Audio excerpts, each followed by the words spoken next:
Hello, I'm Burke Franklin, co-founder and partner of Prepping for the Sharks. Welcome to our new show today. With me today is our partner, Robert Browning, who's also the founder and CEO of Success Solutions. He's all about growing organizations, relationships, and people with business development mastery, enlightened leadership practices, and personal transformation. He's going to introduce his longtime friend and our guest today.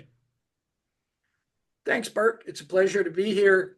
Longtime friend is correct, and I consider Terry Brown the fastest run in the West. How you doing, Terry? I'm real well today. Thanks for having me, guys. Yeah, Terry Brown is the owner and president of Charles River Group. The Charles River Group, also known as CRG, is a regional boutique recruiting firm specializing in executive and technical search. And for more information about Terry, you can go to charlesrivergroup.com. He's been doing this for over 20 years. He's got a 97% retention rate, and he guarantees his positions for a year. And it's amazing what he's able to do to get that retention rate. We'll learn a few things today. And he's been dealing with companies from 20 to over 2,000 employees. So Terry, what's a guy like you doing in this business? Well, like most people, there's no recruiting college to go to. And I've casually surveyed people over my 25 years in recruiting, 5 for someone else and 20 on my own. And I would say probably anywhere between 70 and 80% got into the industry because they met someone that was already a recruiter, which is what happened to me. And I did cut my teeth the hard way. I worked with a foreigner who had poor English skills, poor management skills, poor people skills, but I learned how to be, as you quoted, the fastest gun in the West because he demanded volume. And I mixed that with my quality control over a number of years. And what you see now is the finished product. So when someone's starting a business, I was thinking many of our readers or well, from my business, they buy my business plan, builder business planning software, for example, to raise capital. And they need, of course, to bring a team in because the investors want to see a team. They don't want to just see one person. How do you get started even finding people to work with you? Well, to keep it simple, what I tell clients to do, because there's a million different ways to fry an egg, but what I tell people to do is when you're deciding to start a company or you have a new opening in your company, you just get a piece of paper out or your laptop or tablet and put down the 5 characteristics you want in this person. And it's not just honesty and professionalism and those things, but the other things like maybe they need to have a tough skin, or maybe they need to be a little more empathetic. And then on the other side of that list the critical skills you need. If it's going to be a CPA or an accountant, do they need a CPA? Do they need a CIM? Do they need a CMP? And if so, where are you willing to flex? And then you have to figure out of the 5 personal attributes and the skills you want, what's the best mix? And I coach kids and I coach candidates and clients for over 30 years. I always aim for perfection. So if I was going to hire someone, I want to find the perfect person, but guess what? There are no perfect people. What's the next best thing? I'm in central and northern Wisconsin and Minnesota. A lot of these companies don't always demand a bachelor's degree or an engineering degree or an MBA, but what's the next best thing? So when you prioritize those, you make that list, and then as you evaluate your candidates, you have the flexibility to decide what's more important as you go through the process, because there's a learning curve. It's a learning curve for the recruiter and or the business owner and or the applicant, the candidate. So you can't say they have to have this, and this. It's what I'd like them to have, but in some situations they won't have that, and you make amends and you find the best fit based on the personality characteristics and also on the skill sets that they have. So is it a list of 5 personal characteristics plus a list of 5 professional characteristics? Correct. It depends on the job. If it's a bricklayer, well, they have to know how to lay bricks. They have to be able to walk and talk. They need to be able to follow direction. They need to be able to measure, which I'm bad at measuring, so I'm not going to be a bricklayer. But it really depends on the level of position. I'm speaking more so from a senior level job, but It doesn't matter if it's a customer service person or a president or someone in between. You have to know what you want before you start looking for it. So Terry, it's all about with your recruiting to also retain them so that you have that great batting average. And I know one of your specifics is you meet in person with everyone, even if it means you have to travel. Why is that? Correct. Well, number one, employers are giving me hopefully a nice fee for the search. let's just say it's a $150,000 a year job. That's a call it a $30,000 fee. A lot of recruiters are lazy. Robert, you know me a little bit. I am not. I've flown down to Florida. I've flown to Detroit. I've flown out west and out east because I'm offering 1 year guarantee, and I want to know what this person's like eyeball to eyeball. You can do Zoom, you can do a bunch of other things, but as my 8th grade teacher, Mr. Sullivan, said at my good old Catholic school in Massachusetts, the easiest thing to do is the wrong thing to do. So it's easier to hop on a call and do a Zoom call with Bert. Yep, he can walk and chew gum. He's a good CFO versus driving to the airport, getting on a plane, and this all comes out of my own pocket, by the way, and flying to San Diego or Santa Barbara, meeting you in person, having lunch or dinner, getting to know you a little more than just a resume and a talking head, and then tell my client, I'm confident this person's going to come here or go to your company. They're going to stay there, and my guarantee is 1 year, and thus I can do that. If I didn't do that, I might have fallout, and I never want someone to contact me on a Sunday night. Hey, by the way, I'm going to give my notice tomorrow. When that happens, it's already too late. So I like to be proactive, and I follow the 5 Ps of prior preparation prevents poor performance. So when I'm evaluating candidates, I start at the very beginning. The initial contact I have with them could be an email, could be a text, could be a phone call, could be just their resume. And I've surveyed other recruiters. A lot of them, and clients too, they evaluate the individual after they're in front of them, whether it's a resume, in their lobby, in their office. I've already done 80% of the work. And I know that when someone walks into an interview after I've done a phone interview, perhaps a video interview or in-person interview, and then followed up and gone through their resume, I'm 75 to 80% certain they meet the qualifications and characteristics of what the client is looking to hire them for. What kind of things can you tell? I picture you having lunch or dinner with somebody. I remember the old story of the IBM executives who would tell the waiter or make a deal with the restaurant. Okay, slip him $100. Okay, look, bring this guy something he doesn't like, or bring him something just his order's messed up, just because they want to see how the person handles it. Sure. Or they yeah, it's just something like that. Or they look to see if they put salt on the food before even tasting it, just to see, does this person look to see, or do they just, right. What kind of things do you, what tricky? You're delving into my bag of tricks, because I actually do that. And I've told Robert about this once or twice. Let's say I talk to an uptight CFO and he's on the phone, he's super intense. And when we have our interview after his resume, he's intense. I'm a very punctual person. I grew up in a very strict household. I will show up intentionally. I'll be at the restaurant 15 minutes early. I'll show up on late on purpose just to see what their reaction is. Well, you'll show up late. Yep. To see what they do. To see how they react. And I have some basic rules. If you're rude to wait staff, I'm not interested in speaking to you. If you're late for my meeting, there better be blood on your hands. And things happen. I've gotten a flat tire on the way to a meeting, those types of things. But I use a balance beam, a litmus test, and there's jelly beans on the right and jelly beans on the left.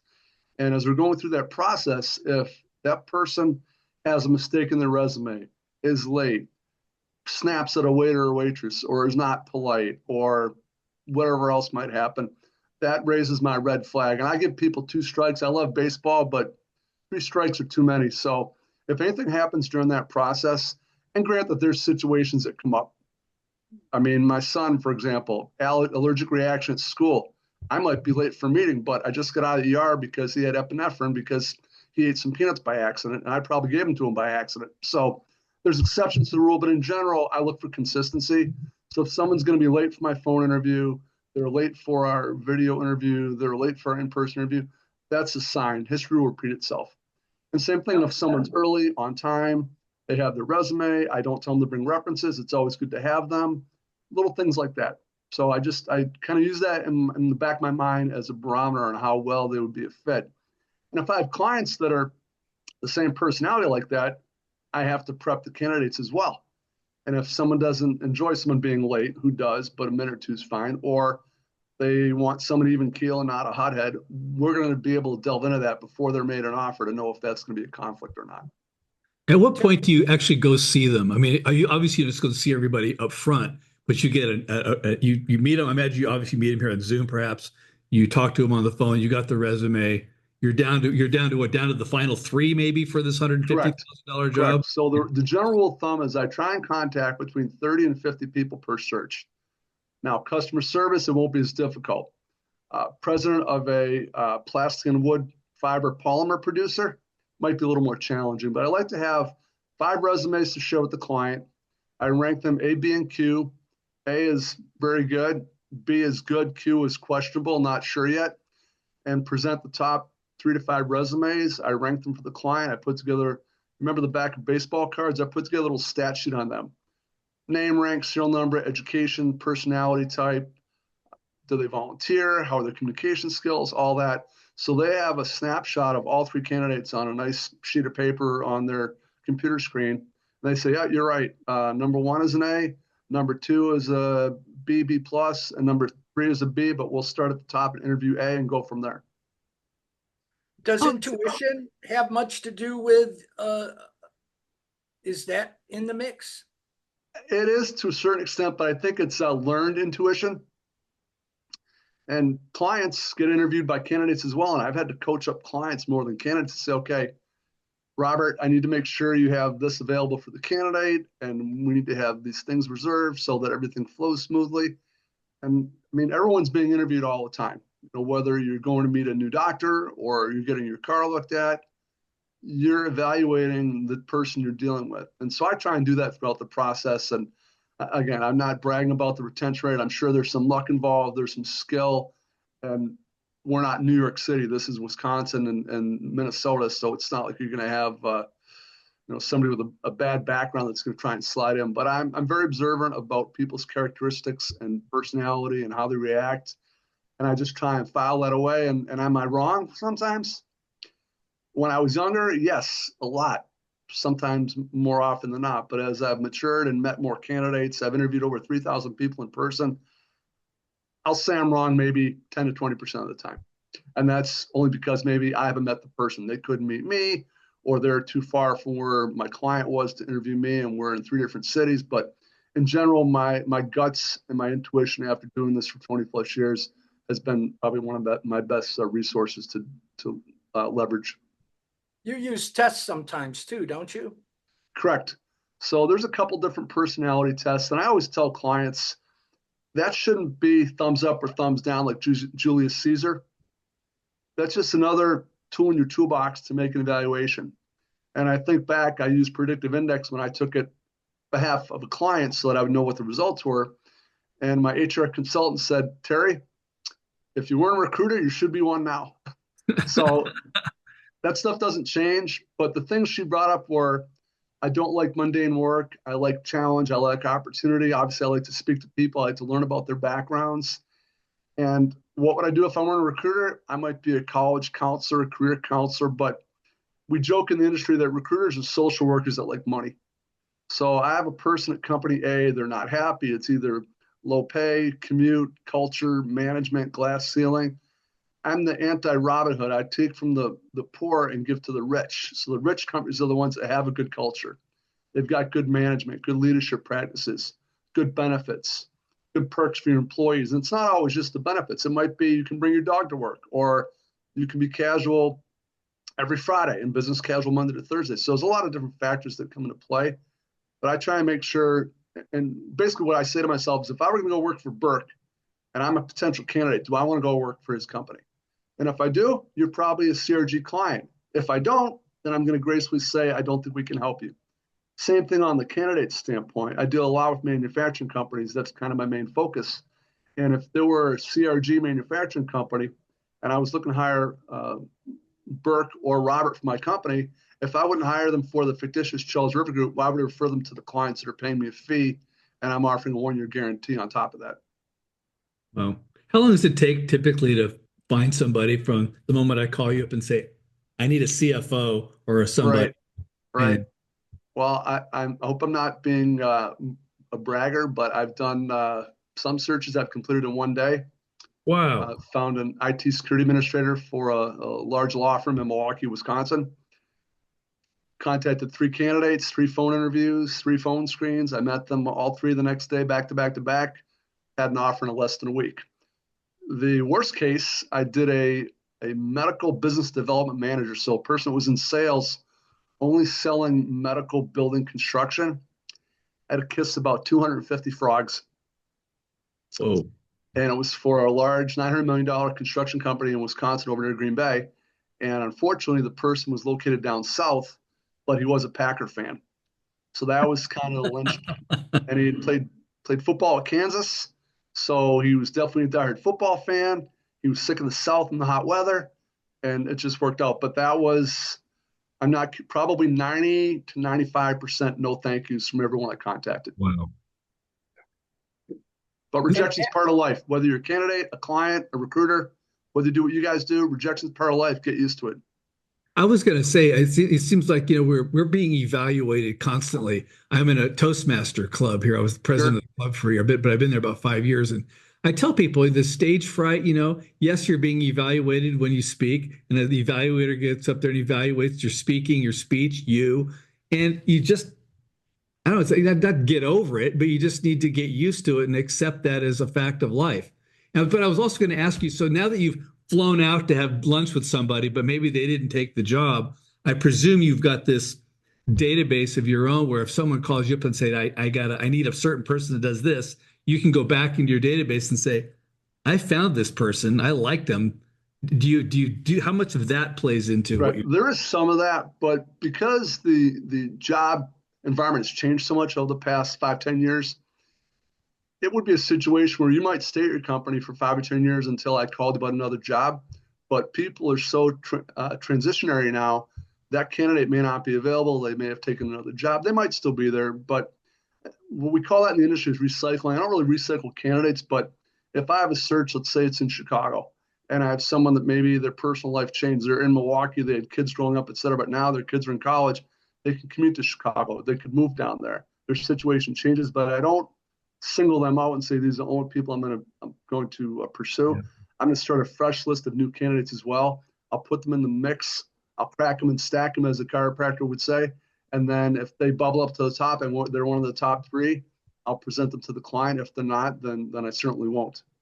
I just can imagine if you've gone to the trouble and the investment to fly out to meet somebody for lunch or dinner, you'd want to keep them somewhere in your list because now you don't have to do Yes, that again because you've already done that. So this, correct. And I probably only have to fly out maybe 10, 15% of the time because a lot of companies don't want to relocate, especially moving from the south to the north or east to the Midwest. So it's predominantly the candidates I find, unless they're what I call a boomerang, they're moving back.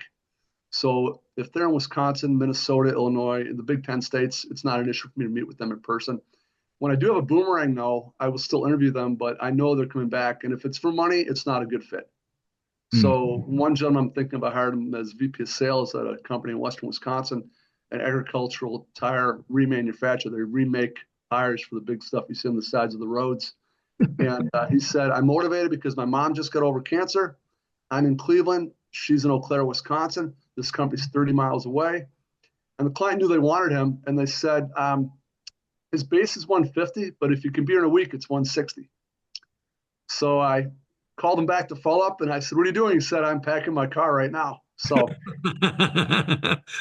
it worked out. I don't know that I would have used that as a carrot, but they wanted him right away. He knew that he wanted to be by his family, and money was not a motivating factor for him. It was location, the opportunity, and obviously the position itself. And wow. Terry, you tend not to look for the unemployed, and some companies are source companies. Can you talk about that? Sure. So, a million years ago when I first started recruiting, I was still pretty green. We used to say that when you posted an ad in the newspaper and then eventually monster.com, you typically got the unhappy, the unemployed, or the unemployable. I like to add the underemployed.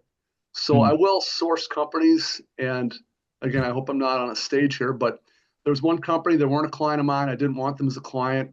They had 4,000 employees.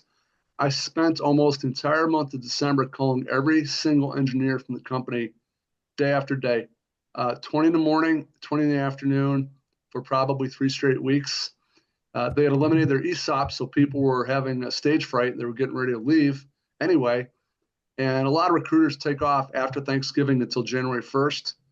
To me, that's money-making time. People still need to have a new job. They want to get hired. And if a recruiter's not going to work those couple of weeks, I don't mind less competition. So what I resulted out of that, though, was I got about 8 new hires, salaries between probably 65 and 95,000. And it was arduous. It was day after day. I had the phone number memorized. I could still repeat it back to you. But I got really good at that really quick and got some really good hires, and everyone was happy.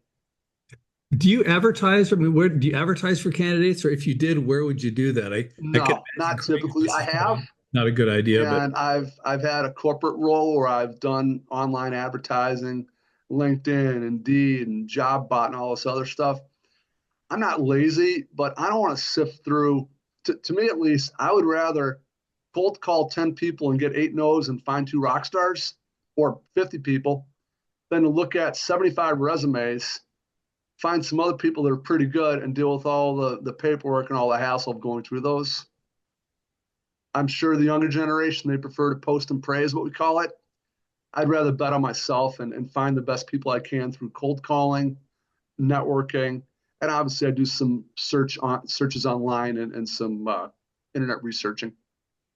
How many calls can you make in an hour when you're prepped up and rocking and rolling? I don't like to talk about myself now that I'm from the Midwest. If I was still out east, I'd say, well, if you held a gun in my head, I probably could do 60 cold calls in one day with a little break, maybe 75 if I was super assertive. 60, 60. 60, correct. I think you got a pretty tight script when you call up. I do. I polish up. I work on it. I retrofit it. If it doesn't work after the first 5 or 10 calls, I throw it away and I start anew and I come up with something else that I think will be valuable. And Robert said I should record myself because sometimes I come up with something that's incredible. And after I do it 15 or 20 times, I kind of re-engineer it. And it's like, what did I start out with? So, but that's the flexibility of being in this business. Recruiters work all different ways, all different levels of success. It just depends on how they want to scale the fish, basically. What kind of candidates are you like engineering? You said biomedical construction, which is I can certainly imagine is a specialty. Do you have a Right. That was very specialty specialized. or a collection of specialties that you The focus is specialize in? engineering, and I don't do anything in the biomedical field. The hub is in New England, ironically, where my twin brother is a drug engineer, and I'm just not interested in learning that industry. And if you're not in New England, they don't respect you, even if you're in Chicago or LA. So it's just not really a good investment of my time, but primarily manufacturing, from little niche companies that make movable bridge parts up to companies that actually make girders for construction. I've got one client that makes famous wool insulated winter hats and mittens, and now dog clothing for the winter and dog beds and stuff. They've done so a lot of small, medium-sized niche clients. I don't want to work for the IBMs of the world or the companies where they've got 15, 20 in-house recruiters. They've got a couple of people on the outside like me that they retain. And I'm kind of an afterthought of, yeah, we'll give you a shot at this, but there's 4 recruiters working on it internally. There's 2 other recruiters we've hired as third parties, and you can have what's left over. I'm competitive, probably to a fault, but I don't need to do that where I am. If I'll tell a client, hire me, give me 2 weeks. If you don't have resumes in 2 weeks, fire me. And I've never had that not happen. I do whatever it takes, which is sometimes not good for my health, but my name's on the invoice and my company name's on the letterhead, so it's got to be done, and it's got to be done by me or one of my associates in either Minnesota, Southern Wisconsin, Lincolnshire, Illinois, or Stevens Point, Wisconsin. Now, do you charge an upfront fee of some kind? I know you get a commission on the back. Correct. We charge a small engagement fee, and everyone's heard of a retainer. A retainer is you write a check for $5,000 or whatever comes out of laundry is what you owe or you get back. Yeah. We have something called a container, which is a contingency agreement, which means you don't pay us until the person gets hired. But the Tanner part of the retainer, is we want something up front to cover the expense of the phone interviews, the meals, breakfast, mileage, tollways, whatever, to interview these people. And rather than have 4 people in HR go through the process, I can serve them up on a silver platter. They've been phone interviewed, they've had a Zoom interview and an in-person interview. I've reviewed their resume, and I've gone over typically their LinkedIn profile or background. I've checked to see who else they might know, checked their pedigree. So they literally can have a turnkey candidate show up Monday at 10 o'clock, 11 o'clock, and 2 o'clock, and I'll have gone through my process successfully. Tell us about purple squirrels. Well, that's a famous recruiter term, and I know that it's kind of been genericized. A purple squirrel is a candidate that can't be found. you want a PhD in molecular biology from MIT, and you want them in Little Wausau, Wisconsin. That's And they've not been a possible. And I've had Navy clients, SEAL and they have a truck driver's license. Yeah, so all the yeah. but I mean, that does happen. And I have to bring clients down to earth and say, hey, you're not going to get this person. Your salary's off, your package is up. We can make adjustments, but I can't invent someone. It's not McDonald's. I can't go up and get you a Big Mac with no onions. You have to tell me what you're willing to pay and what you want, what the must-haves are versus nice to have. And if it's a must-have, and I can go through the market and say, I've contacted 60 people, none of these molecular biologists want to work in central Wisconsin for a salary of 105, even if there's a 30% bonus. So it's a lot of partnering with the client versus coming in and saying, well, Burke, here's what you have to hire. You have to have this, this, and this, and here's what you need to hire them for. You know your business better than me, but I know recruiting better than the client. So it's the ebb and flow of that. And eventually, in the end, we have the right mix of skills for what the client's looking for, people skills as well as technical skills as well. Can somebody call you up? I know like in our business plan, we've got the whole HR section where you're planning the people you need. And I'm thinking, okay, I need a CFO, I need a CTO, I need some customer service people, I need these other people. How much do I think I need to pay them? Is that something you can consult on? Or I do we can, and there's professionals that do actually salary surveys. That's what their role is. And there's some third parties I can go online and I can call someone and say, hey, can you tell me what a sales manager in manufacturing in Wisconsin would pay? And they can tell me large metro area, small metro area, mid-size area. Here's roughly what the range is. Here's the median, and here's typically what the bonus or the commission plan is as well. Wow. Can AI do any of that, or is that something that AI just isn't can't Maybe just I'm not going to worry about that. The thing that I do though, and it's pro bono for the client, if I'm going to call 50 CFOs, let's say, I'm going to try and get each one of them to tell me at least roughly what their salary is. So let's just say only 10 of the 50 tell me. I can tell the client, hey, Mr. Client, I did this survey while I recruited these people. They aren't all candidates, but of the 10 I contacted, 8 were over 130, one was over 140, and one was above 150. so you're going to have to pay what and throw in some perks and some other things. And I mean, I imagine the Right. candidate would tell you, I'll move if, yeah, I'm making 130 now, but if you get me 150 plus, I can bring my dog to the office. I get a country club membership and a new car, maybe a truck where you guys are, whatever it is. That's true. And Terry, when someone's a rock star, even when they're not too far out of college, how do you figure that stuff out? I like to refer back. I went to college graduation, saw the president of Moderna speak at the commencement at Minnesota. His name is Stefan Mankel. And he basically said to all the graduates, when you interview for a job or you become a hiring manager and interview people, if you, at the end of the interview, don't want to have dinner with them, which is usually call it an hour and a half dinner, they're probably not a good match for you or vice versa. So, and Robert's known some candidates that I've hired that he's met through me. I meet someone in 5 minutes after I have their resume and I spoke to them on the phone even for 5 minutes. Between when we enter a restaurant for breakfast, lunch, or dinner and order, I know if they're a rock star or not. And am I wrong? Seldom, just because I'm so honed in on what they're like and their demeanor, and just I'm kind of on steroids when I'm interviewing people to make sure I cover every base of what they have to offer the client. And how much time do you spend? Don't you compress the amount of time just by how you manage the process? Yeah, I mean, I can be as quick and fast as clients and or candidates want, and I can take my time. You know me well enough. I really don't like to waste time, but if a client wants to go a little slower, that's not a problem for me whatsoever. Like if Burke needed, let's say, an operational person to free Burke up so he could do some world travel and find even more money to grow his company, you would be able to talk to him, dial it in, profile it out, and then start looking? Is it that simple? As we say in recruiting, simple to comprehend, difficult to execute. Yeah. Okay. What are your, say, top three favorite interview questions that really you think really reveals the person's character? Sure.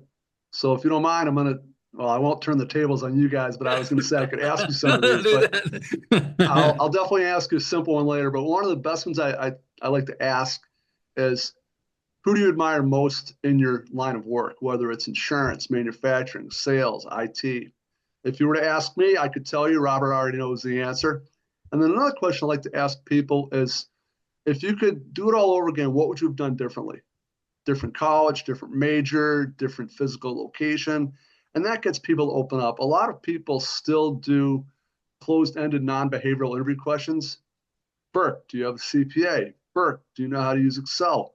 Versus, what's your favorite tool when you're doing financial analysis, whether it's your own product or something else? So it's really having open-ended questions and let people tell you about themselves, both the good, the bad, and the ugly. Sometimes people will say things that they maybe shouldn't say in an interview, but that's why I interview them first, to make sure that I'm aware of that. And my third question, which I don't want to put him on the gun, but I'm always reading interview books as a hobby, which is sort of a goofball thing to do, but I just enjoy it. Geeking out And one on of it. the best casual interview questions I ever was asked was, if you could be any type of Disney character, who would it be and why? Wow. I'd have to think about that. I was going to say Sure. one of my favorites is, and I hiring this, but who I thought was the poster child for a VP of sales. And one of the questions asked me, so tell me about a mistake you made and what you learned from it. And he goes, "Oh, I don't make mistakes." And I'm thinking, of course, the mistake I made to answer that question myself would be I hired the guy. Exactly. Oh no. Exactly. Oh yeah, I had to can him because he was, yeah. Well, And when unfortunately, in everything, corporate America, a lot of HR professionals, I'll put an asterisk there, they have a standard set of concrete questions they always ask, yeah, and they don't change them even if the situation or the circumstances change. And that's, I think, one of my best skills is I'm able to change midstream and focus on something financial or IT or manufacturing. And I tell people I have palm olive dish hands. I don't own any tools, but my twin brother's a biomedical engineer. So if I have engineering questions, I will ask him. But it's actually my advantage because I can play dumb. I'm not a CFO, but Burke, by the time you get done with my interview, I'll know enough to present you to my client to know that you're the right person for the job after we cover all the details of what you do. what about having we've got one of our members on our team here is a CFO. And I think of like, if I was hiring a CFO, sort of, I would call you up and say, Terry, I need help with a CFO. But I'd also want Fred as a CFO himself, to interview my CFO because Sure. I'm going to ask questions that I want, I'm looking for I'm going to, make them better than they are. And I want someone who can really find out, are they really ready, willing, and can they do this job? What So, I've done is, because I'm not obviously CFO, but I have other people I can rely on that will do an interview for their specialty. If they're an electrical engineer, I can really plug in a toaster. So I'll have an engineer that I know that's got an electrical engineering background. So do you mind spending 50 minutes on the phone with this person? Whether it's about programming or embedded systems or something else that I know enough about to be dangerous, I'll have them take the lead and say, here's what I found out. Or if it's something I'm more comfortable with and the client has maybe a little apprehension about the personality, I'll say, you know what, I have an HR consultant I work with. She's retired. She has no vested interest in my success or failure. She'll interview this person and we'll agree that whatever her decision is, thumbs up or thumbs down, that'll be the decision that you make and I have to live with. How So then about it's taken out of my hands, and then a professional third party that knows more than I do can give them their stamp of approval or reject them. but you've teed up the person for that, so you've done your job that way. Correct. Right. I don't like surprises. Yeah, no. and Or, then you've hired whole companies, right? Like the head of the company, the next in line. You've like Sure. reshaped. So that means you're thinking team building and matches. How much does that come into play? I wish it was more often these days, but there have been situations where I've actually helped build an entire team. One of my proudest ones was a client. I sold the owner of the business who bought it, and I hired him as president, and then I hired his entire management team. He bought it for, let's just say, 3 million. He sold it with 13 million in a backlog of work, and obviously there's a multiplier, so he did very well. And I believe every person but one person I hired there is still at the company even after it got sold, and the company's been in business since he bought it, probably 10, 12 years total.